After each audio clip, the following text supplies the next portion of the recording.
Sungguh bersyukur kalau pada siang hari ini kita bisa berkumpul bersama dalam persekutuan wanita walaupun dalam pertemuan online. Kita patut bersyukur dan berterima kasih ya ibu-ibu ya, bagaimana Tuhan telah memelihara kita, memelihara keluarga kita, melewati hari demi hari sehingga kita bisa sampai hari ini. Saya akan mengajak kita bersama untuk menyanyikan sebuah lagu yang berjudul Bersama Keluargaku. Kita simak kata-katanya, kita nyanyikan bersama, dan kita resapi kata-katanya, sehingga kita boleh diingatkan untuk bagaimana menjadi keluarga yang berbasis kepada Alkitab.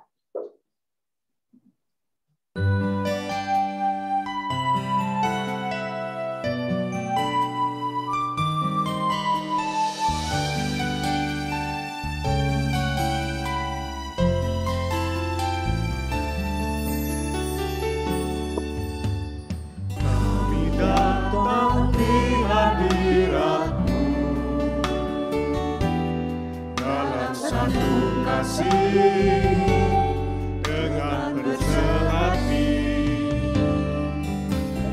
berjanji setia sampai akhir mengasihimu Tuhan bersama keluargaku melayani Tuhan bersatu selamanya mengasihi Engkau tiada yang dapat melebihi kasih-Mu ya Tuhan bagi kami Engkau segalanya gelombang badai hidup coba menghalangi namun kuasa Tuhan buka jalan kami bersama keluargaku melayani Tuhan bersatu selamanya mengasihi Engkau tiada yang dapat melebihi kasih-Mu ya Tuhan bagi kami Engkau segalanya.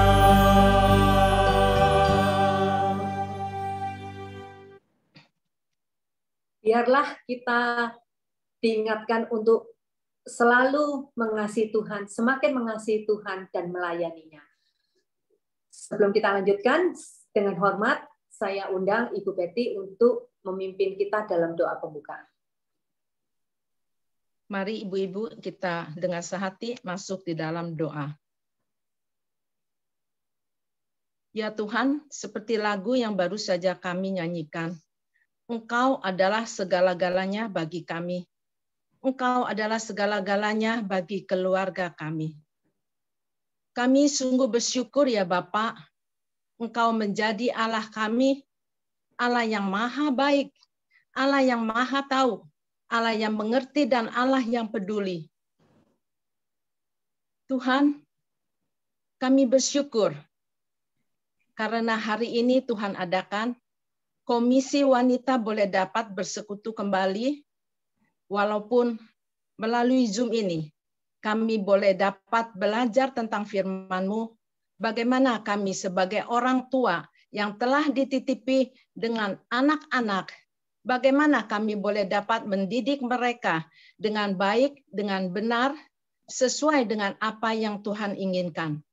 Tuhan, tolonglah setiap kami, para wanita khususnya, ibu-ibu yang sudah bergabung di dalam persekutuan ini. Kami mau belajar, kami mau disiapkan, kami mau diberkati dengan firman-Mu. Kiranya Tuhan tolong setiap kami, kuasai pikiran dan hati kami. Lembutkan hati kami, buka hati kami yang terdalam sehingga boleh dapat diisi dengan firman-Mu yang boleh menjadi kekuatan dan penolong bagi hidup kami. Tuhan, kami ingin serahkan untuk hamba-Mu, Ibu Charlotte, yang masih dalam kendala. Kiranya Tuhan sertai dia, Tuhan berikan ketenangan, Tuhan urapi dia, yang sebentar lagi dia akan menyampaikan ceramah tentang orang tua, bagaimana mendidik anak-anak. Oh Tuhan, pakai urapi beliau, berkati beliau, dan kami serahkan juga untuk setiap kami yang hadir. Tuhan juga sertai dan berkati. Tak lupa Tuhan, kami serahkan juga untuk pembawa acara Ibu Dewi Simbar, untuk hostnya Lauseria, dan juga Saudara Sudarman yang membantu kelancaran pelayanan persekutuan ini. Kiranya Tuhan berkati. Tak lupa perangkat, jaringan, dan semua alat-alat yang dipakai dapat berfungsi dengan baik, dapat menjadi berkat bagi kami yang mendengar, yang mengikuti persekutuan ini. Terima kasih Tuhan, Engkau dengar doa kami dan Engkau sempurnakan. Kami serahkan semuanya, persekutuan ini dari awal hingga akhirnya ke dalam tangan-Mu yang penuh kasih dan penuh kuasa. Dalam nama Tuhan kami Yesus Kristus, kami bersyukur dan berdoa. Amin. Terima kasih Ibu Betty. Kembali. Tema Komisi Wanita kita pada siang hari ini adalah tentang keluarga, tentang orang tua. Saya ingin mengajak kita untuk membuka Alkitab yang terdapat pada Yosua 24. Yosua 24 ayat 14 sampai 15. Yosua 24 ayat 14 sampai 15, saya mengajak kita bersama-sama membaca dengan perlahan-lahan. Yosua 24 ayat 14 sampai 15. Oleh sebab itu, takutlah akan Tuhan dan beribadalah kepadanya dengan tulus, ikhlas, dan setia. Jauhkanlah Allah yang kepadanya nenek moyangmu telah beribadat di seberang sungai Efrat dan di Mesir. Dan beribadalah kepada Tuhan. Tetapi jika kamu anggap tidak baik untuk beribadah kepada Tuhan, pilihlah pada hari ini kepada siapa kamu akan beribadah. Allah yang kepadanya nenek moyangmu beribadah ini di seberang sungai Efrat, atau Allah orang Amori yang negerinya kamu diami ini. Tetapi aku dan seisi rumahku, kami akan beribadah kepada Tuhan. Saya sangat tertarik dengan kalimat yang terakhir. Tetapi aku dan seisi rumahku, kami akan beribadah kepada Tuhan. Seperti yang kita ketahui, saat itu bangsa Israel sudah keluar dari Mesir. Sudah melewati gurun pasir, lalu siap menuju tanah Kanaan. Saya rasa bangsa Israel saat itu sudah banyak berinteraksi dengan bangsa-bangsa lain, bertemu, mungkin ada kawin mengawin dan lain sebagainya. Lalu tentu mereka terbawa oleh budaya, kebiasaan oleh bangsa-bangsa lain, termasuk iman mereka yang goyah, kepercayaan mereka kepada Allah nenek moyang mereka yang berubah. Nah, disinilah Yosua mengingatkan sekali lagi bahwa tetapi aku dan seisi rumahku, kami akan beribadah kepada Tuhan. Bagaimana ibu-ibu? Bagaimana dengan saya? Apakah kita mengajak seisi rumah kita beribadah kepada Tuhan? Ayat yang kedua yang saya ingin mengajak ibu-ibu untuk membaca, yaitu di Ulangan 6, ayat 6 dan 7. Ulangan pasal 6, ayat 6 dan 7. Kita baca bersama-sama juga ya, Ulangan pasal 6, ayat 6 dan 7. Apa yang kuperintahkan kepadamu hari ini, haruslah engkau perhatikan. Haruslah engkau mengajarkannya berulang-ulang kepada anak-anakmu, dan membicarakannya apabila engkau duduk di rumah, apabila engkau sedang dalam perjalanan, apabila engkau berbaring, dan apabila engkau bangun. Sepertinya sepele ya kesannya ya, tapi saya merasa apa yang kita tanamkan ketika mereka masih kecil, ketika mereka duduk dengan kita. Saya sering membicarakan firman Tuhan, kesaksian-kesaksian orang itu. Ketika anak-anak masih kecil, ketika kita dalam perjalanan dari Jakarta ke Jawa. Zaman dulu pesawat agak sulit ya, jadi kita banyak naik mobil. Perjalanan saat itu tidak ada tol. Jakarta Semarang itu masih perlu ditempuh 10 jam. Nah, itulah saat-saat yang saya merasa sangat bagus untuk membicarakan firman Tuhan berulang kali. Yang saya merasa itu akan menjadi modal mereka ketika besar. Ya, karena apa? Ketika sudah besar, kita ceramai mereka dengan firman Tuhan dan lain sebagainya. Saya merasa udah agak terlambat ya. Nah, ini juga saya terapkan kepada cucu saya yang kebetulan tinggal di rumah. Nah, mudah-mudahan kita selalu diingatkan seperti di ulangan ini, bahwa mulai dari kecil kita didik anak kita, cucu kita membicarakannya ketika di rumah, dalam perjalanan, dan seterusnya. Ibu-ibu, merupakan satu kehormatan ya, kalau pada siang hari ini kita bisa mendapatkan kesempatan Ibu Charlotte untuk membawakan ceramah bagi kita semua. Ibu Charlotte adalah seorang yang sangat expert di dalam pendidikan dan pendidikan anak dan keluarga. Beliau banyak diundang oleh gereja-gereja untuk khotbah dan memberikan ceramah. Yang saya yakin apa yang disampaikan oleh Ibu Charlotte pada siang hari ini akan menjadi berkat bagi kita semua. Dengan hormat, Ibu Dr. Anda Charlotte untuk memberikan ceramahnya selanjutnya. Waktu saya serahkan. Ya, terima kasih Bu Dewi. Selamat siang Ibu-ibu. Terima kasih ya untuk kehadiran, mau belajar, dan saya juga masih terus belajar bagaimana menjadi ibu, dan juga sama nih dengan Bu Dewi, kita udah jadi oma ya. Jadi bagaimana kita menjadi oma tapi untuk anak-anak zaman now, untuk anak-anak yang berbeda ya dengan anak-anak kita dulu. Nah, kali ini temanya adalah bagaimana menjadi orang tua otoriter, apakah orang tua otoriter versus orang tua permisif? Ini yang mana nih? Yang kalau kita mau tanyakan kepada diri kita, jadi yang mana yang saya harus pilih? Ya, apakah saya otoriter? Kalau ibu-ibu tahu, ada satu buku judulnya Tiger Mom. Ya, aduh dari judulnya aja kita udah tahu ya, Tiger. Jadi gimana ini? Jadi orang tua macan itu pasti orang tua otoriter, orang tua yang keras, dan kita juga dibesarkan oleh orang tua yang otoriter, ya. Dan kita mengatakan ya untung otoriter, maka jadinya kayak gini, kita disiplin, kita mau berjuang, kita mau kerja keras. Ya, bagaimana kalau jadinya kalau orang tua kita yang manjain, semuanya boleh. Nah, pasti kita sekarang ini akan lembek dan ancur-ancuran. Asal ibu-ibu tahu generasi yang sekarang ini ada, generasi cucu-cucu lah gitu ya, yang lahir di tahun 2010 ke atas, itu generasi strawberry disebutnya. Kenapa strawberry? Strawberry itu lembut, lembek gitu ya, gampang hancur. Kalau ditekan ya udah langsung jadi jus ya. Nah, jadi bisa kebayang kalau namanya generasi strawberry. Nah, bagaimana kita menghadapinya ya? Nah, saudara, tentu ketika orang tua ditanya, anak tuh dididik keras ya, atau misalnya dididik lembut, untuk apa sih? Ya untuk mereka berhasil. Aduh, janganlah keras-keras ya. Kalau keras nanti itu anak depresi, itu anak stres, percuma juga. Anak itu juga nggak akan berhasil.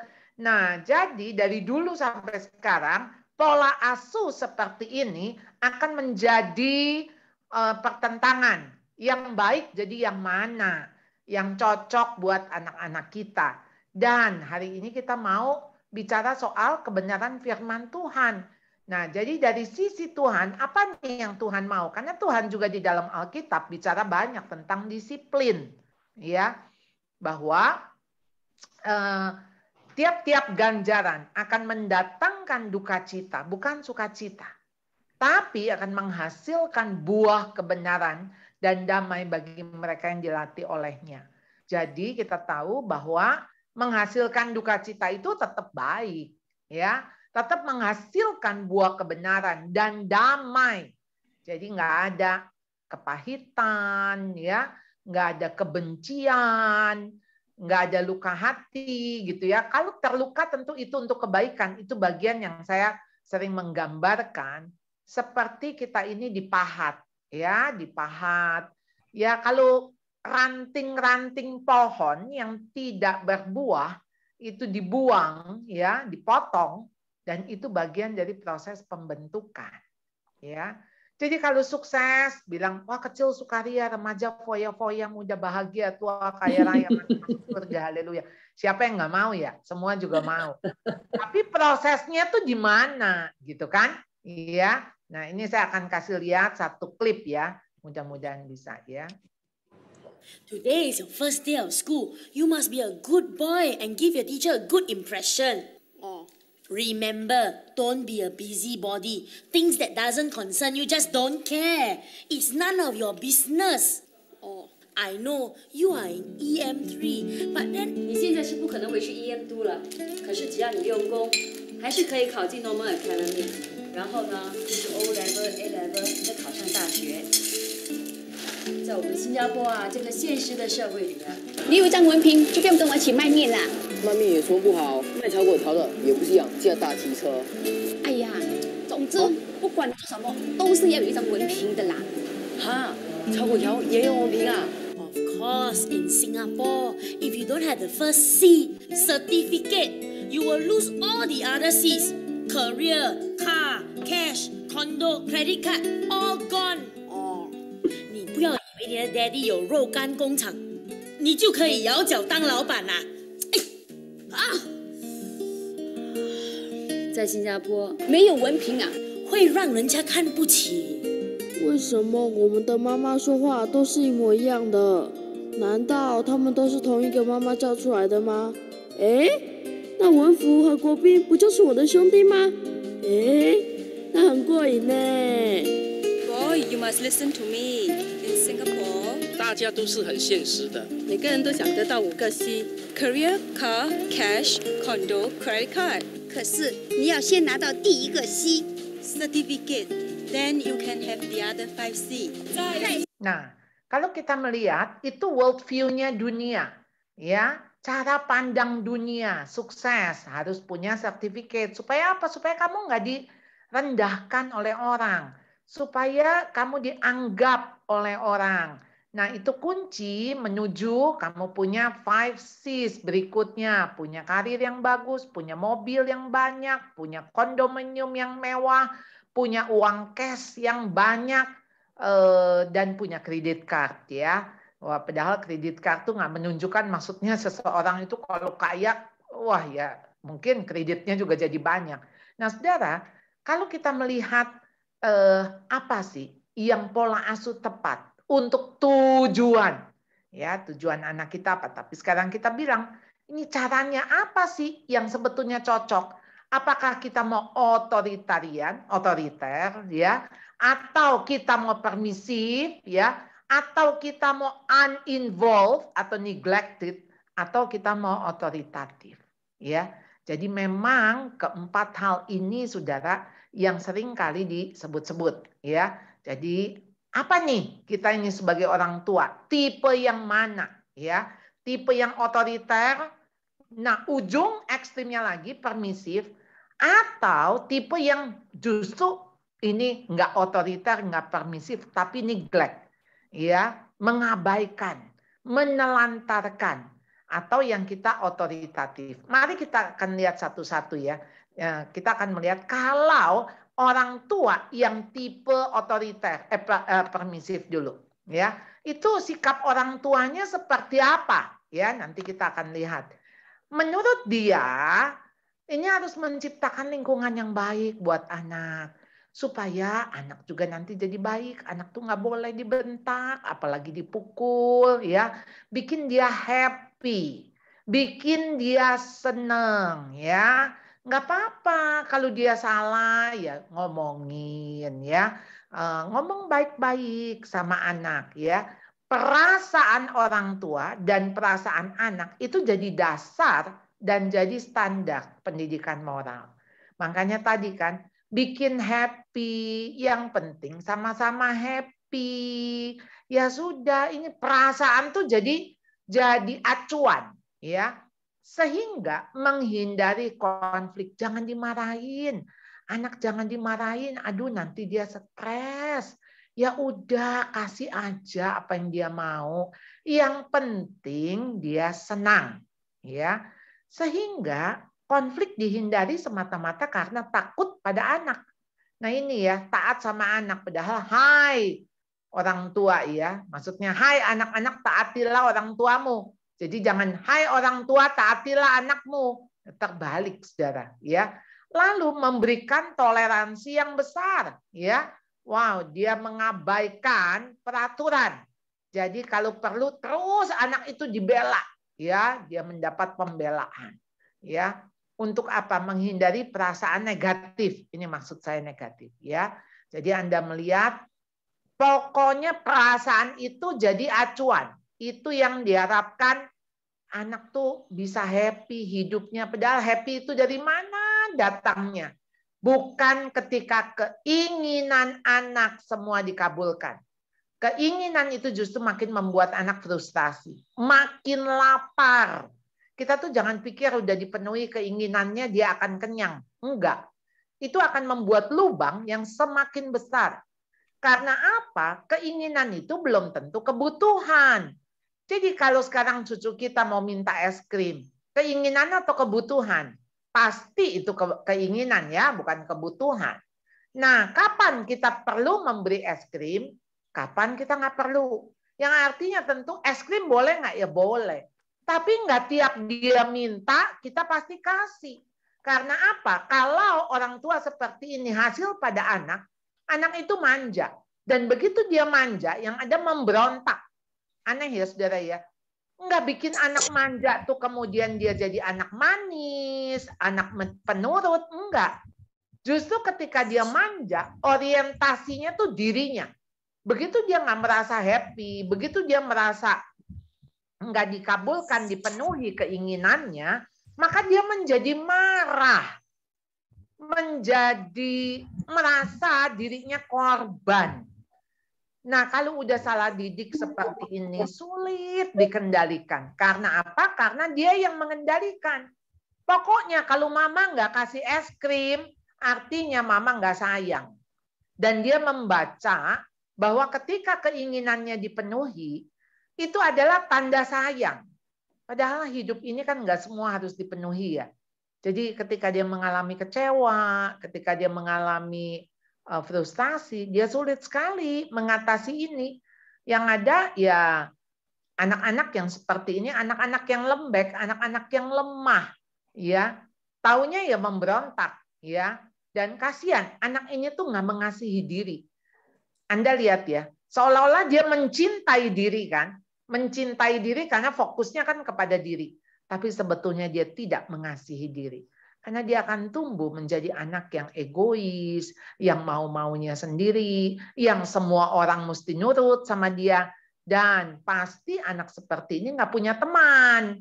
Kenapa? Ya karena memang ya begitu dia egois, siapa ya yang mau berteman dengan anak egois? Dan dia juga akan mengabaikan otoritas orang tua atau otoritas lain. Jangan harap ya, anak nggak nurut sama orang tua, dia bakal mau nurut sama guru. Ya nggak akan lah, sama orang tuanya jangan nurut, apalagi sama guru, apalagi sama asisten rumah tangga, sama babysitternya, sama orang tuanya aja bisa seenak-enaknya, nggak bisa dikendalikan. Lalu sulit mengikuti aturan, sulit menyesuaikan diri dengan lingkungan sosial. Saudara, orang tua permisif itu menghasilkan anak pemberontak, menghasilkan anak yang semau gue, anak yang nggak bisa tunduk di bawah otoritas. Jadi anak-anak ini akan sulit menyesuaikan diri dengan lingkungan sosial. Karena cenderung mau-maunya sendiri, seenaknya sendiri. Nah, saya melihat ada beberapa orang yang dibesarkan dengan seperti ini. Kemarin saya konseling. Ada sepasang pasangan orang tua, anaknya ada di luar negeri. Kebetulan kemarin saya dari sana dan saya tahu anaknya ini sedang depresi. Jadi dirawat di rumah sakit, di bawah bimbingan psikiater. Nah, jadi orang tuanya datang menemui saya. Lalu orang tuanya ngomong begini, asal ibu tahu ya, anak ini bu, itu kami nggak pernah marah sama dia. Apa aja yang dia mau itu pasti kami kabulkan. Ya, saya nggak sangka, saya nggak duga anak ini akan jadi seperti ini. Nah, saudara, ketika dia mendapat tantangan, ketika dia dapat challenge, ya, ini orang tua nggak pernah marahin, ya memang orang tuanya memberi kemudahan, materi kepada si anak. Di mana si anak ini waktu sejak kecil sampai usia remaja, kedua orang tuanya tuh karir. Sehingga mereka sibuk di luar dan anak ini tumbuh dengan neneknya. Nah, entah kenapa, jadi mulai bulan Mei kemarin anak ini depresi dan mau bunuh diri. Di tengah-tengah lingkungan yang menurut orang tuanya dan menurut orang-orang pada umumnya, loh dia itu nggak jadi susah loh. Ya, maksudnya orang tua yang sangat care, yang memberi dia fasilitas semuanya. Nah, saudara, lihat apa yang terjadi. Jadi anak ini nggak punya bumper, ya, nggak punya kekuatan. Ya, kenapa? Karena selalu nyaman, selalu apa aja dia dapat, ya. Nah, jadi tuntutan moralnya juga rendah, cenderung kompromi dan menghalalkan segala cara. Jadi kalau ada hal hambatan, ya, ketika dia menemui hambatan, dia nggak menjadi cerdas bagaimana ada solusi dari hambatan itu. Yang ada bagaimana segala sesuatu bisa terjadi. Ya, jadi hidup di awang-awang, hidup di area mimpi. Karena kan semua hidup tuh lancar, oke, gitu ya. Jadi Anda nggak menghadapkan anak-anak ini kepada realita kehidupan. Ada kegagalan, ada kekecewaan, ada pengkhianatan. Ya, kalau orang tua semua serba oke, semua serba ini. Akibatnya anak-anak seperti itu. Bagaimana orang tua otoriter? Ya, ini sebaliknya ya. Ini ekstrim yang ujung. Kalau itu ekstrim yang sebelah kanan, ya mungkin ini yang sebelah kiri gitu ya. Orang tua yang otoriter. Orang tua otoriter, dia lebih menekankan larangan. Don't, bukan do. Nggak boleh begini ya, nggak boleh begitu. Jadi orang tua yang apa? Orang tua yang takut sebetulnya. Orang tua yang merasa khawatir. Nah, daripada dia menggenggam, orang tua ini mencengkram. Jadi kayak begini, Anda bayangin ya, kita misalnya bawa anak-anak ya, bawa anak-anak ke mall. Kemudian anak kan biasa ya mau lihat mainan. Alih-alih kita ikut dia mau lihat mainan, yang ada apa? Kita cengkram dia dan kita bilang nggak boleh, nggak boleh. Nanti hilang, nanti kamu diculik. Sambil kita mencengkram tangannya, sambil kita mengancam. Nanti ada orang jahat loh, ada orang gila nanti ya tangkap kamu, ada polisi. Wah, segala macam dan namanya juga kalau udah ancaman sering tidak realistis ya, namanya juga ancaman. Ya, lalu menuntut ketaatan yang luar. Pokoknya, nah itu orang tua otoriter. Pokoknya kamu mesti nurut. Ya, kamu mau kayak nggak mau, pokoknya harus nurut. Menurut Anda itu nurut, bukan itu mah takut ya. Nah, lalu mengecualikan aturan moral orang tua tetapi memaksakan kepada anak. Orang tua otoriter cenderung ya punya kecenderungan ya aturan moral dia juga dia nggak bisa ikutin. Artinya ketika ada aturan dia lebih kepada apa? Memaksakan. Misalnya begini. Ya kalau papa ya boleh, kan papa udah tua gitu ya. Kalau mama ya boleh, mama kan udah dewasa. Kamu kan belum dewasa. Misalnya pemakaian HP ya. Ya kita nonton di HP, kita chatting. Ya ini kan penting, mama pelayanan. Tapi kita maksain anak, ya nggak boleh kamu tuh. Kan kamu nggak pelayanan kayak mama. Nah, secara waktu kita punya standar ganda. Jelas buat anak-anak ini nggak fair. Ya, kok mama boleh, kenapa aku nggak boleh? Ya, jadi kita nggak jadi teladan buat anak-anak. Ya, lalu over controlled. Ya, wah sangat berlebihan sekali. Jadi hasilnya pada anak apa? Anak tuh nurut karena takut dihukum. Itu aja. Dia ngerti nggak kenapa mesti nurut? Ya nggak ngerti. Satu hari begitu kita nggak ada, dia berontak. Atau satu hari ketika dia udah dewasa, dia rasa dia udah punya kekuatan, dia nggak akan taat. Menghalalkan segala cara. Ya menghalalkan dalam konteks bagaimana nih dia cari solusi kan. Supaya kelihatannya aku baik, supaya kelihatannya aku nurut. Tapi sebetulnya itu bagian dari dia punya cara ya menghalalkan. Jadi nggak pede. Kemudian memberontak juga karena selama ini juga dikekang, selama ini dicengkram, lalu kaku, nggak bisa melihat konteks. Nah, saya tuh melihat nih ya, ada staf-staf saya yang kaku ya. Saya tanyakan bagaimana pola asuh orang tua dulu. Ya begitu, orang tua yang otoriter ya. Nah, jadi otoriter itu saudara, anak tuh jadi penakut, jadi pendiam bisa atau tertutup, tidak punya inisiatif. Ya bayangkan coba ya, anak nggak punya inisiatif karena takut salah. Ya takut salah, namanya juga takut diomelin, takut salah. Jadi yang sebaliknya ada anak yang gemar menentang. Pokoknya yang mau benar mau salah buat dia tentang dulu. Suka melanggar norma, kok jadi suka ya? Karena buat dia mesti memberontak. Pokoknya nomor satu bagaimana caranya dia berontak.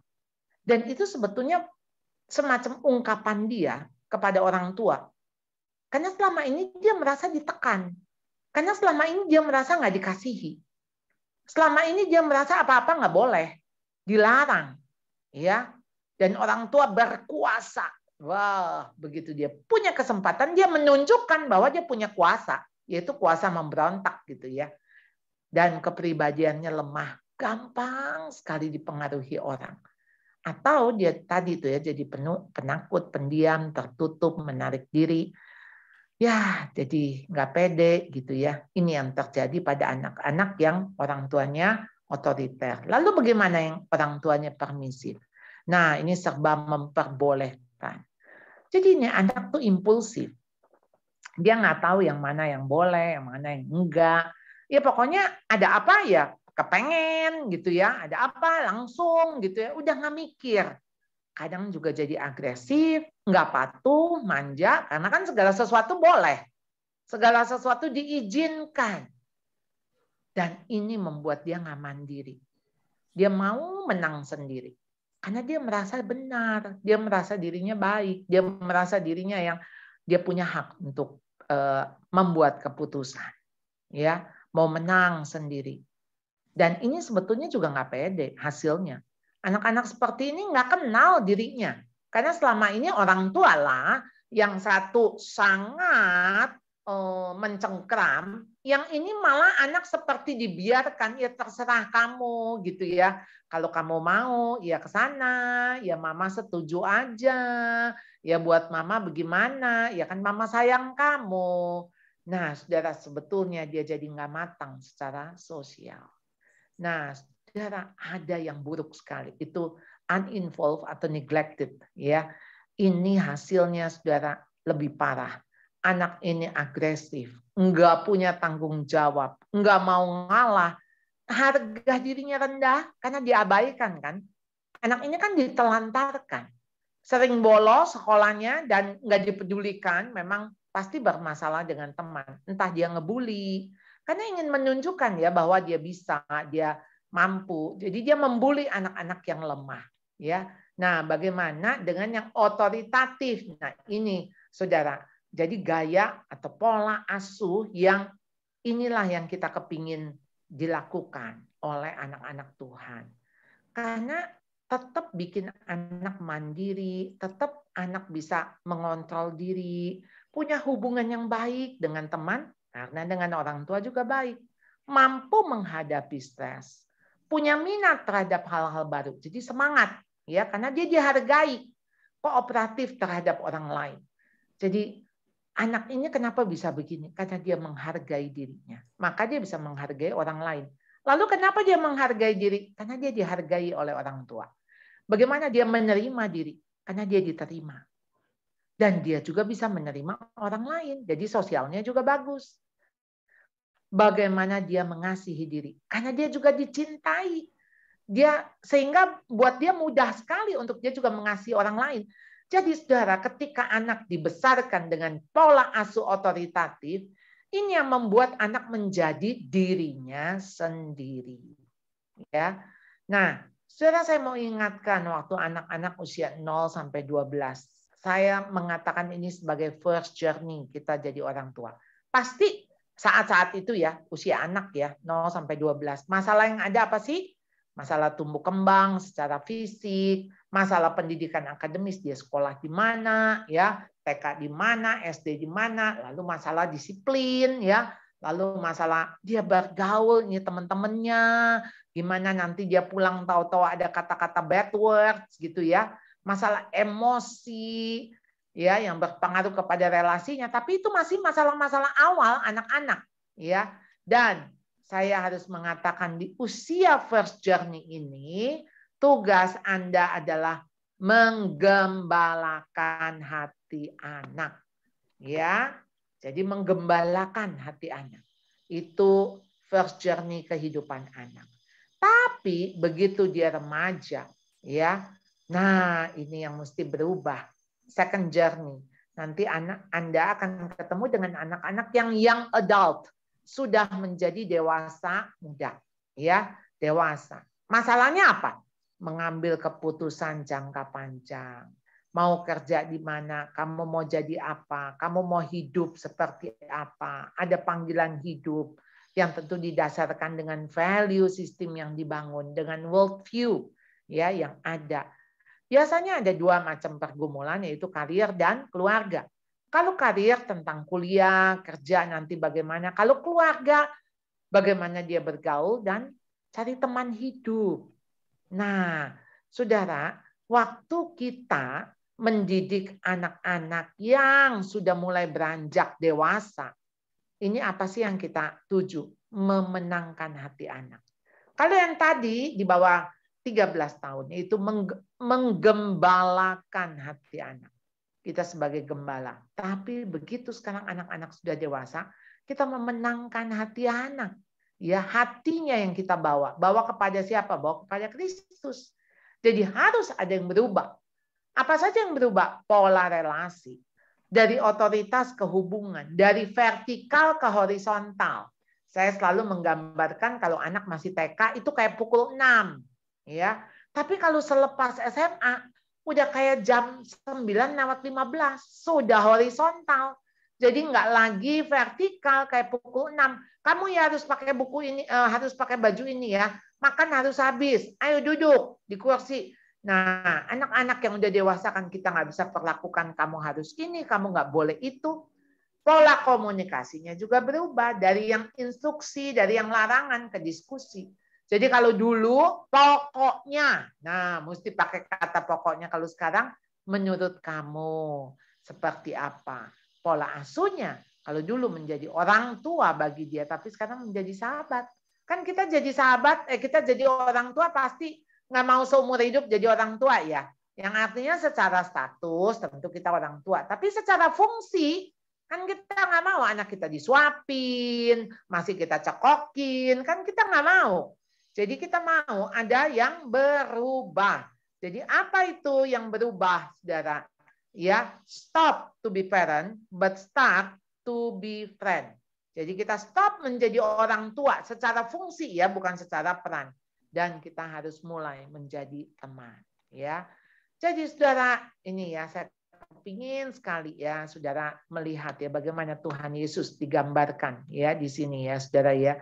Jadi waktu Tuhan Yesus digambarkan bahwa dan Yesus makin bertambah besar dan bertambah hikmatnya dan besarnya dan makin dikasihi oleh Allah dan manusia. Kan tujuan kita waktu mendidik, baik itu cara mau otoriter, mau permisif, tujuannya kan supaya ini kan, supaya dia bertambah besar, bertambah hikmatnya, makin dikasihi Allah dan manusia. Jadi dimensi kehidupan kita ada 4. Physical, psychological, spiritual, dan social. Dan inilah Yesus. Makin bertambah besar secara fisik, secara psychological, dia bertambah hikmatnya, dewasanya kira-kira ya. Jadi bukan besar secara fisik aja, tapi secara ini dia sekarang udah dewasa, matang. Ya. Dan lihat dia makin dikasihi oleh Allah secara spiritual. Dan makin dikasih oleh manusia secara sosial. Anda lihat, inilah dimensi kehidupan. Ada nggak? Wah, supaya sukses, supaya nanti banyak duitnya. Nggak ada di sini. Ya, nggak ada. Supaya dia terkenal, ya. Supaya dia punya duit banyak, terkenal ya. Makanya kenapa kemarin masalah yang Indra Kents, ya, masalah yang binomo, itu ditandai dengan anak-anak muda yang kepingin cepat kaya. Nggak penting kekayaannya itu dari mana. Jadi ayat Lukas 2 ayat 52. Mau nggak? Itu yang kita gitu ya. Maksudnya kata Yesus mungkin nama anak kita ya. Dan Kevin. Misalnya itu doa kita kan. Kevin makin bertambah besar dan bertambah hikmatnya dan besarnya. Makin dikasihi Allah dan makin dikasihi oleh manusia. Jadi keempat bidang hidup kita, physical, psychological, spiritual, sosial. Kalau seperti ini, secara otoriter, tepat? Udah nggak tepat. Bagaimana? Bagaimana kalau tertekan secara psychological? Pasti dia tidak bertumbuh. Ya, ketika dia otoriter. Nah, secara permisif, wah apalagi permisif, boleh mau-maunya sendiri, udah makin kacau hidupnya. Ya, nah jadi saudara, kita melihat apa sih yang kita orang tua ini kita harus lakukan. Kita lihat satu ayat ini. 3 Yohanes 1 ayat 4. Bagiku tidak ada sukacita yang lebih besar daripada mendengar bahwa anak-anakku hidup dalam kebenaran. Anak-anakku hidup dalam kebenaran. Dan Yesus mengatakan, akulah jalan, kebenaran, dan hidup. Jadi, bagiku tidak ada sukacita yang lebih besar daripada mendengar bahwa anak-anak saya hidup di dalam Kristus. Itu udah cukup. Udah cukup. Dia takut Tuhan, mengasihi Tuhan cukup. Kalau dia mengasihi Tuhan, masa si Tuhan nggak mengasihi dia? Masa si Tuhan nggak pelihara dia? Wong dia belum mengasihi Tuhan aja Tuhan sudah mengasihi dia. Apalagi sekarang ketika anak ini mau hidup di dalam kebenaran dia mengasihi Tuhan, pastilah Tuhan akan mengasihi dan makin mengasihi anak-anak kita. Jadi apa yang harus dilakukan oleh orang tua, saudara? Ini. If we don't teach our children to follow Christ, the world will teach them not to. Kalau kita nggak ngajarin anak-anak kita ikut Kristus, maka dunia akan ngajarin bagaimana supaya mereka nggak ikut Kristus. Nah, jadi sekarang gini, pertanyaannya kan. Jadi gimana dong Bu, harus otoriter atau harus permisif? Nah, bagi saya, ini apa nih yang Anda harus lakukan ketika menggembalakan anak? Otoriternya harus lebih banyak. Artinya menunjukkan otoritas. Kan menggembalakan, Anda dikasih tongkat gembala, tongkat otoritas. Harus tegas kepada anak. Nggak bisa nggak tegas. Begitu kita nggak tegas itu tuh, dunia akan langsung ambil anak-anak kita. Ya, the world will teach them not to. Wah, dia bisa belajar dari mana-mana, dari film-film, dari media sosial. Waduh, semua value dari dunia masuk ke dalam hidupnya. Ya, nah, saudara, Jadi apa yang orang tua harus lakukan justru ketika anak-anak ini masih kecil harus dijaga.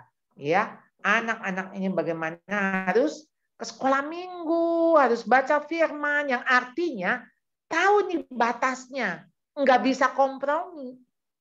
Jadi waktu itu Anda nggak bisa juga permisif. Ya udah deh, kesian dia capek, dia nggak sekolah minggu, nggak apa-apa, nggak baca Alkitab, nggak apa-apa. Nah saudara, sangat mengerikan. Kalau anak-anak ini di tangan dunia, wow, ya kehancuran lah. Sekarang apalagi kita punya musuh gitu ya, musuh quote unquote yaitu LGBT. Ya, dan anak-anak kita yang kesepian, anak-anak yang hancur, yang nggak berharga, itu sangat mudah menjadi sasaran empuk dari LGBT. Untuk anak-anak kita bisa ikut mereka, saudara ya.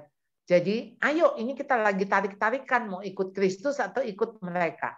Nah, tetapi waktu kita menarik, ayo kamu ikut Kristus, kita nggak bisa lagi pakai cara otoriter. Karena anak itu sudah besar. Jadi caranya apa? Dengan menggembalakan hati anak. Nah, di situ Anda lembut. Ya. Jadi, ayo izinkan mereka, bahkan mereka untuk jatuh, supaya mereka bisa belajar. Saudara, to raise a godly generation to the glory of God and not to the glory of man. Dalam membesarkan generasi ilahi, yang kita tuju apa? Kemuliaan bagi Tuhan, bukan kemuliaan bagi manusia. Jadi jangan sampai, saudara, ketika anak-anak udah dewasa, Anda bilang harus masuk ke sini, kuliah jurusan ini, harus menikah dengan ini. Wow, Anda akan menjadi orang tua otoriter yang akan menyesal. Karena satu hari anak berontak atau dia cuma sekedar nurut sama orang tua. Ya. Nah, Anda mesti pakai itu yang namanya permisif, tapi dalam batas tertentu. Karena dia sudah dewasa. Dia mau buat keputusan apapun konsekuensinya mestinya dia udah mikir. Dan kita berharap sebetulnya ketika dia mau memutuskan sesuatu, dia mikir dulu, ini sesuai nggak dengan kehendak Tuhan. Berubahlah oleh pembaruan budimu, sehingga engkau tahu bagaimana membedakan mana yang baik, mana yang berkenan kepada Allah, bagaimana apa yang sempurna. Jadi bisa membedakan itu, discernment itu.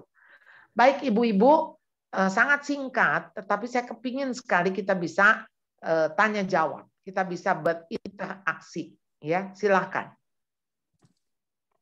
Terima kasih Bu Charlotte, paparannya sangat detail tentang orang tua yang permisif, orang tua yang otoriter.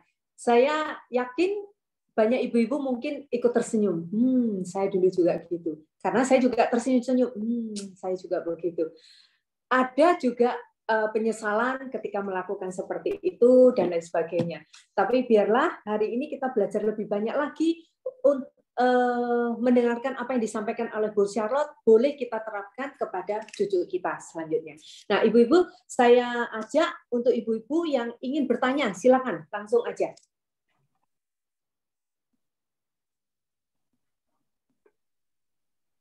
Saya dulu deh, Cidewi. Silakan. Ibu Charlotte, saya Lolen. Saya punya anak sudah dewasa, jadi saya tidak bisa menerapkan kepada cucu karena belum ada.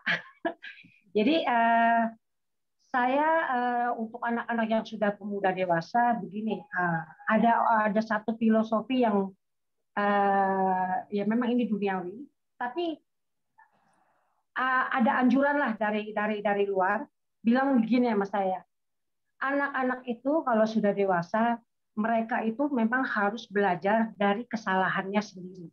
Nah, sedangkan kita ini kebanyakan orang tua yang protektif, yang memang dididik dari zaman dulu memang kebanyakan otoriter ya. Kayaknya sih kebanyakan otoriter nih kalau ibu-ibu fluid gitu. Jadi kita tuh selalu mau protek anak itu jangan sampai melakukan hal yang salah. Jangan sampai dia terjun lah istilahnya, kan sakit. Kalau dia sakit kita yang sakit. Nah, bagaimana pandangan Ibu tentang satu filosofi ini? Biarkan mereka belajar dari kesalahannya sendiri. Apakah memang kita harus membiarkan mereka belajar dari kesalahannya sendiri? Begitu aja, Ibu. Iya. Sebetulnya filosofi itu yang artinya, Bu, biarkan mereka mengalami konsekuensi dari kesalahan yang mereka buat. kesalahan itu kan banyak macam, ya. Mulai dari begini, ya, salah masak nasi, kebanyakan air, mau bikin nasi jadi bubur, nah, ya, itu namanya salah sehari. Salah sehari artinya tunggu besok lah, udah sekarang makan aja bubur pakai abon, ya. Nah, tunggu besok bikin nasi, ya. Ada yang namanya salah sebulan. Sebulan apa? Kalau salah gunting rambut, kependekan, ya. Begitu kependekan, nah kita tunggu rambut panjangan, ya. Rambut lebih panjang, nanti kita bisa ganti model, ya. Ada yang salahnya setahun.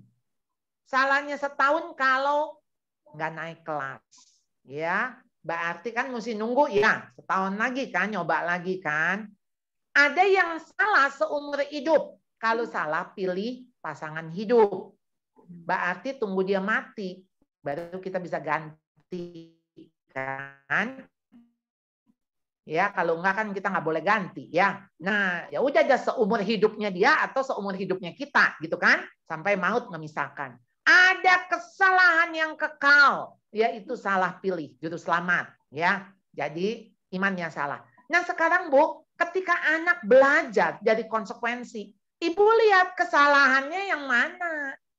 Kalau cuma salah, misalnya ya, kalau saya anak-anak kecil, ya, dia pengen nyobain sesuatu.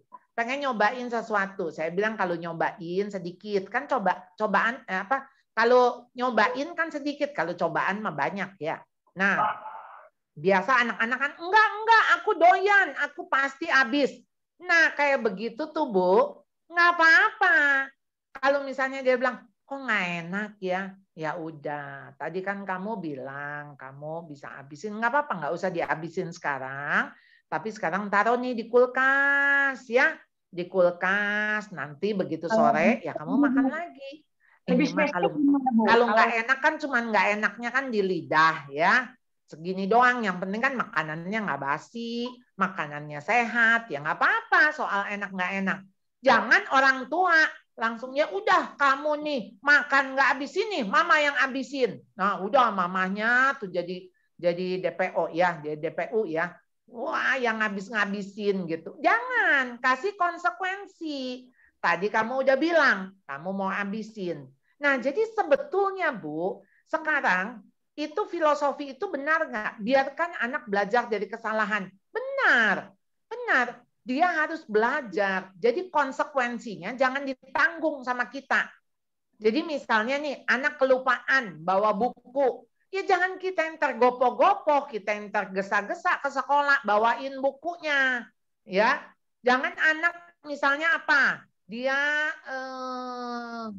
saya kasih yang lebih, Bu Charlotte.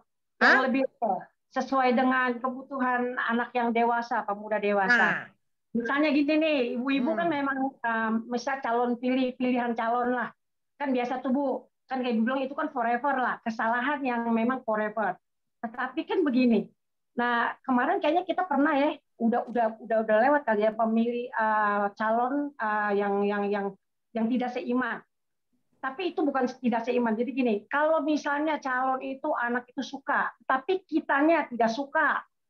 Nah, jadi calonnya ini kan kita ini punya satu ketakutan. Dan ini pilihan lu akan konsekuensinya akan forever. Seperti Ibu Charlotte bilang.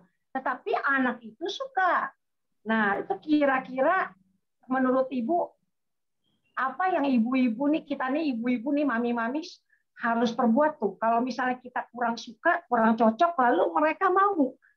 Tetap seiman. Yang nikah itu siapa? Yang nikah itu siapa? Kan si anak, Bu. Si anak kan, bukan kita kan, kecuali kita yang nikah itu mah mesti kita yang suka atuh ya. Kan tiap hari kita liatin, bangun pagi kita ngeliat dia, siang ngeliat dia, malam lihat dia, itu mesti yang kita suka. Sekarang kalau kita nih mengasihi anak kita, ya, sampai dia rasa dia suka, kan kita juga bisa tanya, apa sih yang kamu kagum dari temenmu ini? Maksudnya dari calon kamu. Apa yang kamu kagum? Dan hargai keputusan dia. Tadi misalnya ibu bilang, seiman, udah seiman, nggak apa-apa. Cuman misalnya ya, ini mah contoh aja ya Bu, contoh. Dia ambil istri kok kampungan, norak gitu ya misalnya ya. Waduh, ini kalau dibawa kemana-mana malu-maluin gitu misalnya Bu, misalnya. Atau dia pendidikannya cuman SD, ya namanya juga anak kampung. Kok kamu jadi seneng sih sama anak ini? Nah, bagaimana caranya ibu juga bisa kagum? Ibu tanya sama si anak, apa yang kamu kagumi? Mami, sekalipun dia cuman SD, Mami, tapi pikiran dia itu S3. Tuh. Paham nggak maksudnya? Oh, berarti wawasannya sebetulnya luas, cuman nggak dapat kesempatan, gitu kan? Nggak dapat kesempatan dia sekolah. Tapi kok dia norak banget ya? Kayaknya, aduh, Mami ngelihat dia ya kampungan gitu. Mungkin anak ibu bisa bilang, ya maklum lah, Mam. Dari kampung, kalau dia dari kampung dia kotaan mah jadi nggak cocok ya. Tapi yang kayak begitu kan bisa berubah, ya bisa dibentuk. Dan rasanya kayaknya kita sama setiap manusia tuh kan ada kelemahan, ada kelebihan ya. Tinggal sebetulnya kita lihat kelebihan dia di mana, ya. Karena kalau kita mau nyorot kelemahannya pasti ketemu Bu, pasti ketemu. Sementara kita juga punya kekurangan, pasti. Nah, sekarang kita coba melihat dengan kacamata si anak. Kan si anak udah jatuh cinta nih ya. Kan jatuh cinta katanya sejuta rasanya. Ya, jatuh cinta ya. Apa kalau mau dibilang ya, kalau cinta sudah melekat tai kambing serasa coklat gitu kan. Jadi itu kan apa namanya? Wah, udah ketutuplah matanya gitu. Nah, di situ kita ngomong, kamu kagum apa? Nah, kalau kamu bisa nggak hidup dengan ininya? Satu waktu kan kita udah tahu nih, kita udah nikah puluhan tahun. Jadi yang mana dulu kayaknya ketutup, sekarang baru kebuka kan? Kebuka tapi kan kita udah nggak bisa ganti, nggak bisa diretur, nggak bisa tukar tambah gitu kan? Nah, kita ngomong, misalnya ya, anak kita menikah sama yang nggak seiman misalnya. Kita cuma ngomong dulu, mama juga menikah sama papa nggak seiman. Bagaimana mama melewati waktu-waktu sulit. Nah, itu boleh kita ceritakan. Tetapi anak yang sudah dewasa, keputusan itu adalah keputusannya. Jadi nggak bisa kita otoriter. Nah, kalau kayak ibu misalnya, nggak boleh kawin sama dia. Pokoknya ini mama udah punya calon sejak kamu bayi, ya. Sejak kamu bayi, mama udah punya calon, ya. Ah, itu otoriter. Oke. Terima kasih, Bu. Gitu. Terima kasih Bu Lolen dan terima kasih Bu Charlotte akan pengarahannya supaya bagaimana kita kalau menghadapi anak-anak kita yang sudah menginjak dewasa seperti Bu Lolen. Ada Ibu Bilang yang lain yang ingin bertanya? Saya berikan waktunya. Mungkin dari saya dulu ya Bu Charlotte ya. Saya melihat kalau orang Amerika terhadap anaknya itu bawaannya itu memuji. Ya. Salah dia nggak langsung tegur tapi pokoknya memuji, positive thinking, pokoknya ini baik lah ya. Ya, I'm sure that you can do next time, do again next time gitu. Jadi nggak telak-telak menyatakan ini salah. Sedangkan orang Chinese ini apa pandangan anak saya sendiri, orang Chinese itu jarang memuji anaknya di depan anaknya, memuji anak. Sedangkan orang tua Chinese Indonesia lah ya, memuji anaknya di depan anaknya dan orang lain itu hanya karena untuk saingan. Saya sampai ketawa anak saya ketika ngomong kayak gitu. Jadi mau saingan sama ibu lain bahwa my kids is better than your kid gitu ya. Jadi nah itu menurut ibu bagaimana supaya kita ya tepat lah ya, nggak ke kiri-kirian kayak orang Amerika atau kayak kita orang Chinese yang pelit memuji. Iya, makanya kan ini dibangun dari world view-nya dunia, ya. Jadi ini antara West sama East, ya, antara Barat sama Timur. Ya, bagaimana orang Barat dia sangat menghargai anak. Dia menganggap anak itu manusia.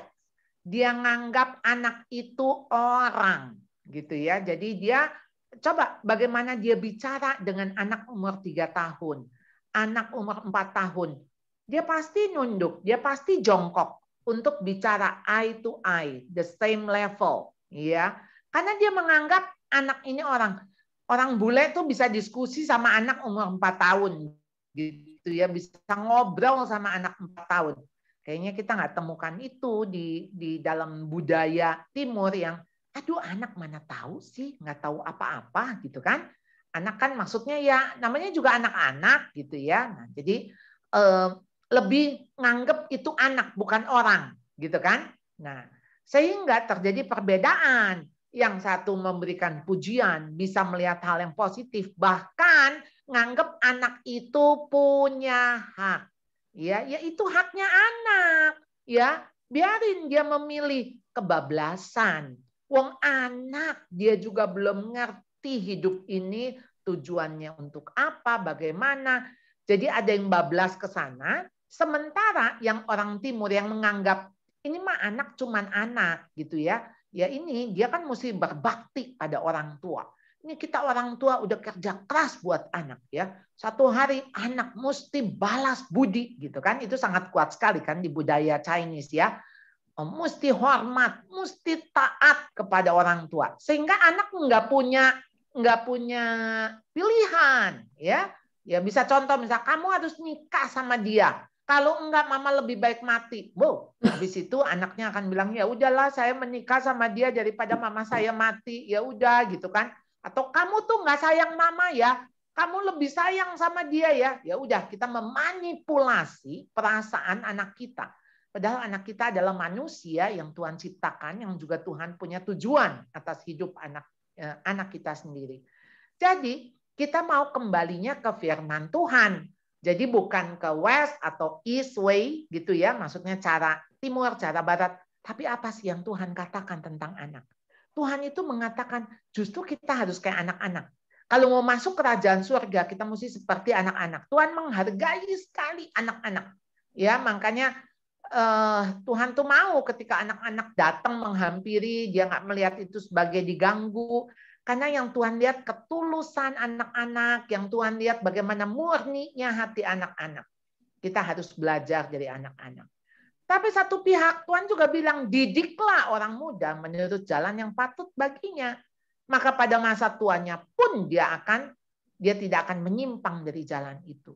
Jadi bagaimana Tuhan juga mengajarkan kita harus mendisiplin anak-anak. Bagaimana seorang ayah yang mengasihi anak yang tidak mendisiplin, pasti itu bukan mengasihi. Kalau dia mengasihi, dia pasti menghajar. Di dalam hajaran itu ada ajaran. Jadi tetap satu pihak. Tuhan mau bilang, hai anak-anak, taati orang tuamu. Tapi hai bapak-bapak, jangan sakiti hati anakmu. Di situ letak bagaimana relasi anak orang tua itu dibangun.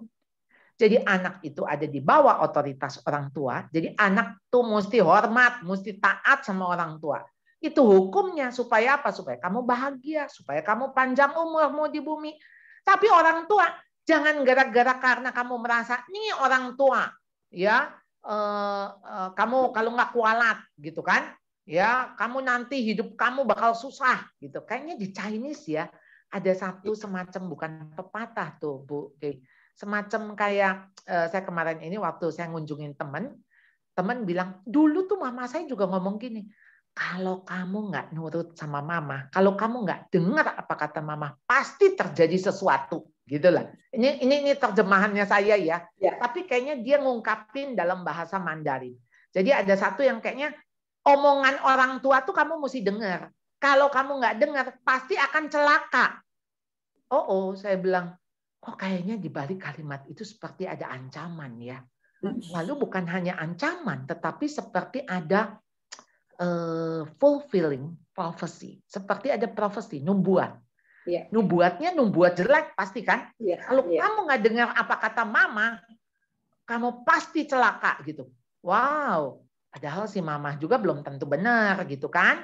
Nah, jadi kayak ada sisi kayak menakut-nakuti. Ya, menakut-nakuti kan berarti mengancam ya. Nah, tentunya kayak tadi yang Ibu bilang, malah orang tua Indonesia, Chinese Indonesia mah banggain anak, banggain kita orang tua.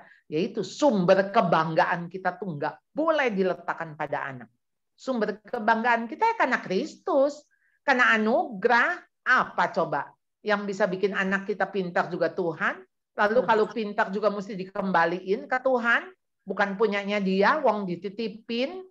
Jadi apa? Kalaupun misalnya kita usaha, kita mendidik dia sungguh-sungguh, itu pun anugerah. Jadi nggak bisa mengatakan, aku nih mama yang baik, mama yang bijaksana, mama yang berhasil. Itu karena anugerah. Harus diakui sebagai anugerah gitu ya. Amin. Saya kalau ngejawab kayaknya bisa setengah jam, Bu. Jadi, tapi bagus sekali sehingga membuka wawasan kita. Saya beri kesempatan satu kali lagi kalau ada bertanya, ada ibu yang bertanya, silakan.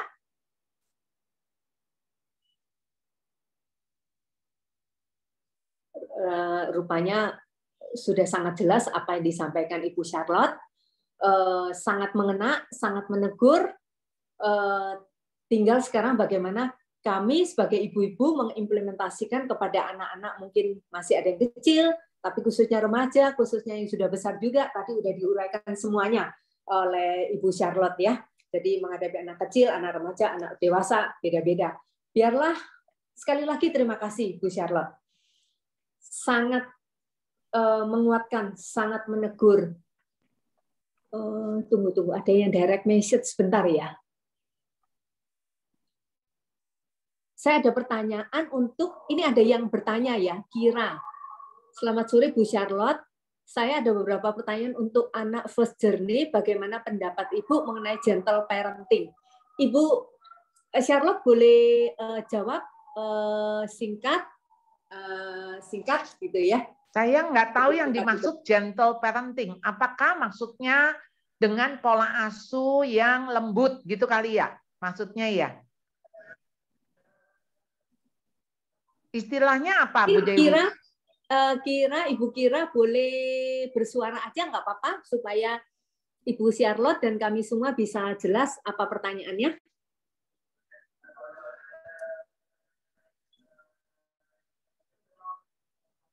Ibu Kira apa tadi?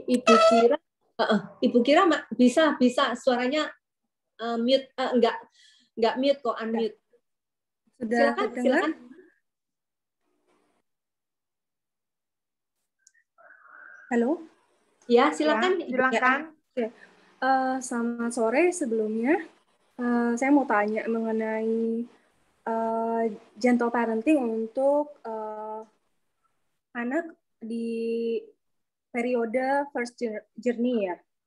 Itu basisnya sih yang pernah saya baca-baca tentang lebih menekankan understanding ke anak gitu.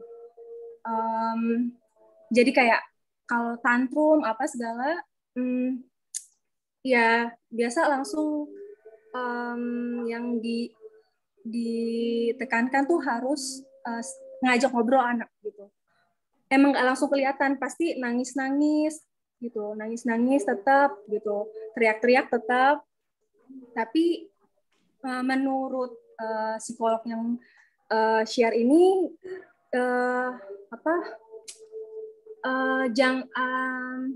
parenting ini lebih jangka panjang gitu.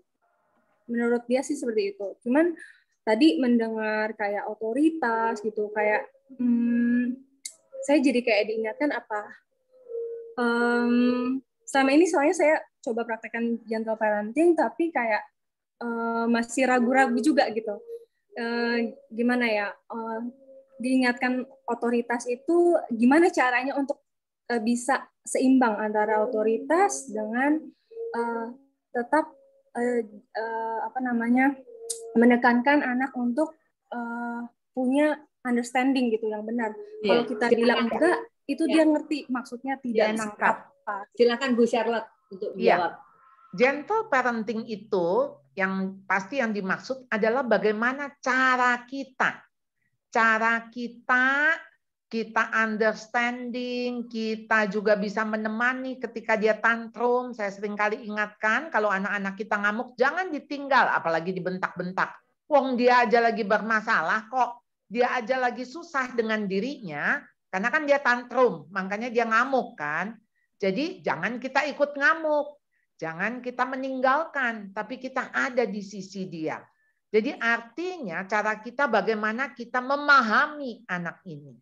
Tapi di satu sisi, tadi yang saya ingatkan, anak-anak tuh harus tahu di mana tempatnya dia. Tempatnya dia bukan di atas, bukan yang utama. Ya, kepala keluarga tuh ayah. Ya, lalu setelah dari suami, bawahnya siapa? Istri. Di bawah suami istri ini ada anak. Makanya kenapa? Hai anak-anak, taatilah orang tuamu di dalam Tuhan. Karena haruslah demikian. Karena itulah yang indah di mata Tuhan. Jadi ini bukan hai orang tua, taatilah anakmu. Takutilah anakmu. Jangan sampai anak nangis. Jangan sampai anak ngamuk. Tetap diikutin. Nah jadi itu jadi salah kaprah. Jadi dari si orang tua tentu dengan cara lembut. Yang tadi saya katakan, hai Bapak, saya ingatkan di Efesus 6 ayat 4, hai Bapak-bapak, jangan bangkitkan amarah di dalam hati anakmu. Ya kan? Jadi mesti dengan gentle, dengan lembut. Ngapain kamu bikin sakit hati anak hanya dengan kalimat kamu 5 menit. Tapi tuh anak bakal ingat seumur hidup. Ya. Cuman 5 menit marahnya ayah, tapi beresnya ya 5 tahun. Aduh kok kayaknya rugi banget ya. Nah jadi engkau harus melakukan gentle parenting. Tapi dari sisi bagaimana otoritas itu harus ditekankan. Jadi artinya begini, kita nggak perlu jadi orang tua keras, tapi orang tua tegas. Misalnya anak ngomong gini, Mama es krim. Es krim. Kita nggak usah ya, kamu tuh yang nyusahin orang tua, bikin mama pusing. Nggak usah. Kita cuma bilang gini, enggak nak, kamu lagi batuk, kamu lagi pilek. Tapi aku pengen es krim. Mama tahu, kamu pasti kepingin sekali. Tapi saat ini mama nggak bisa kasih. Dan waktu orang tua tetap tegas, no di atas no gitu ya, tidak di atas tidak, iya di atas iya gitu ya. Maksudnya itu tegas. Itulah gentle. Tetapi Anda tetap menunjukkan otoritas. Jadi jangan sampai misal, mama jahat, mama pelit, mama aku nggak sayang mama. Ya udah deh, kasihlah es krimnya. Daripada nanti kamu kepahitan sama mama, daripada kamu, nah itu yang kagak benar. Iya. Kira-kira bisa bedain? Iya. Oke, ya. Terima kasih sekali lagi Bu Charlotte ya. Mudah-mudahan ya, tadi Ibu Kira juga bisa terjawab pertanyaannya. Saya teruskan kembali ya, mengingat waktu kita masuk di dalam persembahan.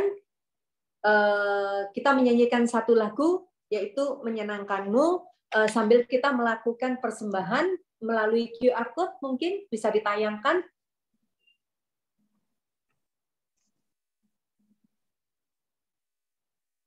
Setelah itu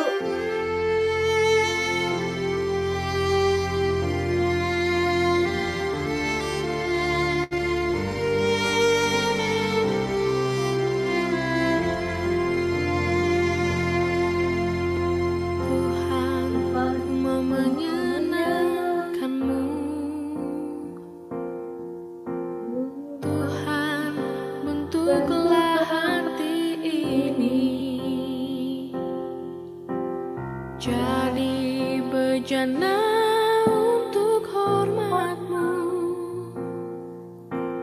cemerlang bagai emas murni. Tuhan, ku serahkan hatiku,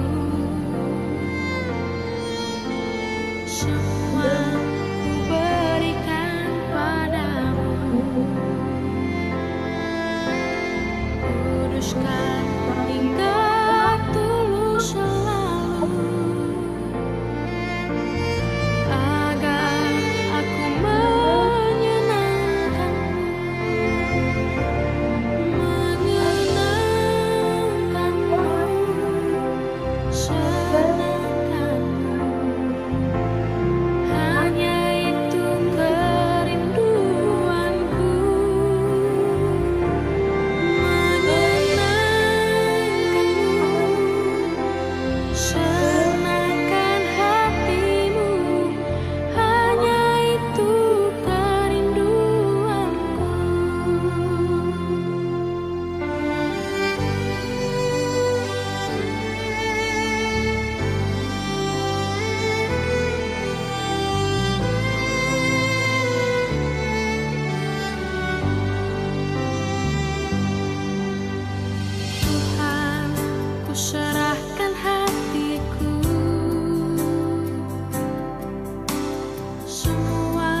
Minta dengan hormat Ibu Lolen untuk pimpin kita dalam doa persembahan.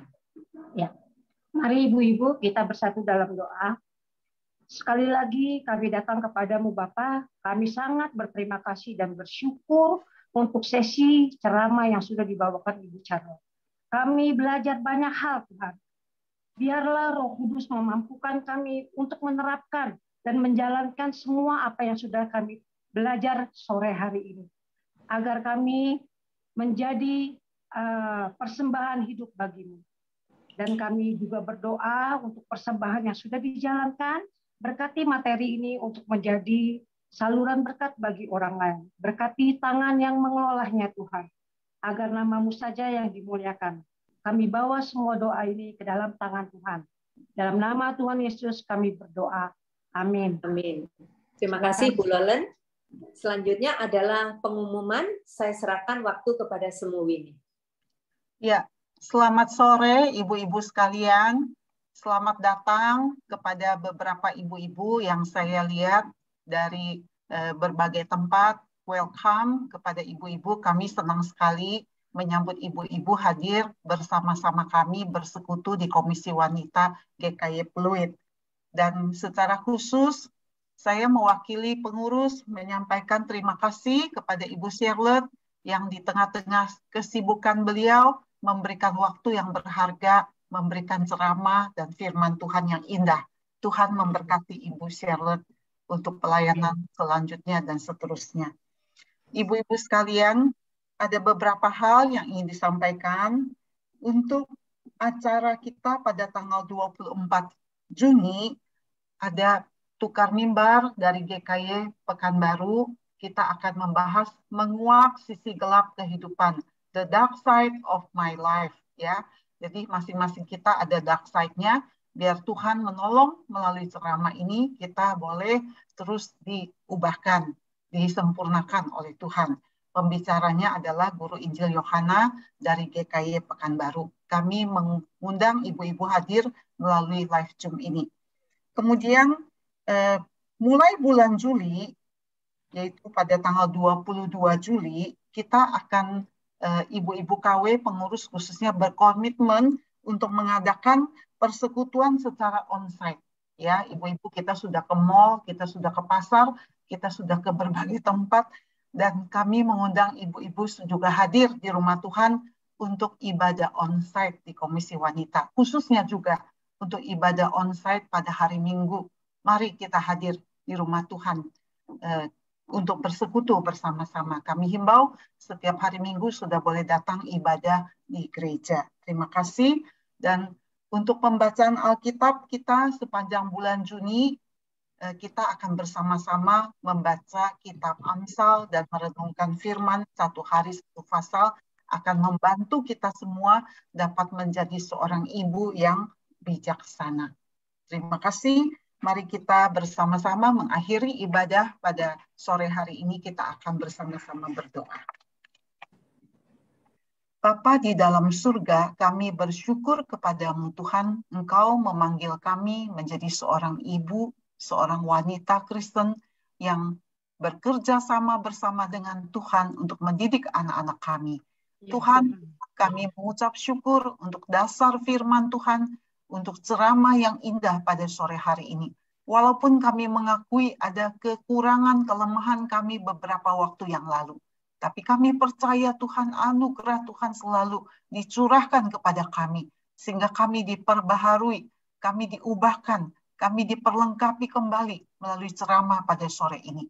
Tuhan, bila mana ada di antara kami, anak-anak masih berada di luar Tuhan, atau kami mengalami kesulitan untuk mendidik mereka. Tuhan, kami tidak berputus asa, karena kami percaya Tuhan mendengar doa kami dan tetesan air mata setiap orang tua. Bawalah mereka Tuhan kembali kepadamu Tuhan, dengan kuasa firman-Mu, agar mereka kembali lagi ke rumah Tuhan, kembali lagi kepada Tuhan. Berkati setiap kami sebagai seorang ibu, boleh mendidik anak kami di dalam hati yang takut kepada Tuhan. Berkati Tuhan, curahkan berkat-Mu kepada setiap ibu-ibu yang hadir pada siang hari ini. Berkati keluarga kami, anak-anak kami. Berkati Ibu Charlotte yang sudah dengan jerih lelah memberikan pelayanan kepada kami pada siang hari ini. Terpujilah nama Tuhan, demi Kristus Yesus kami berdoa dan mengucap syukur. Amin. Amin. Bapak-Ibu sekalian, kita boleh bersekutu ya beberapa waktu dan kita akan ambil foto terlebih dahulu. Silakan Lauseria boleh ambil foto buat kita sekalian. Baik semua. Ya, Ibu-ibu, mari bersama-sama kita membuka kamera kita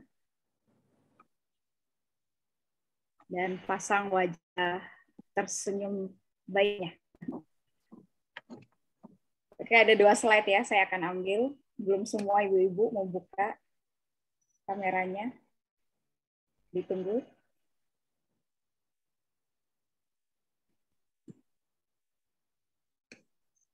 Oke, siap-siap. Senyum ya. 1, 2, 3. Oke, sekali lagi ya. Untuk slide pertamanya. 1, 2, 3.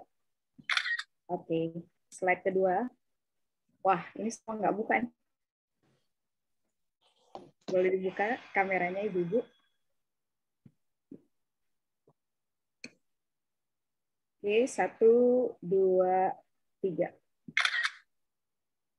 Ya, sudah semua, Sisye. Iya, Sisye, ya, Sisye Lause, ya. Terima kasih Bu Charlotte. Ya, terima kasih ya. Terima kasih Bu Charlotte. Terima kasih Bu Dewi. Dewi. Bu Charlotte. Terima kasih Dewi. Ya, terima kasih semua. Terima kasih Dewi. Terima kasih semuanya juga. Terima kasih.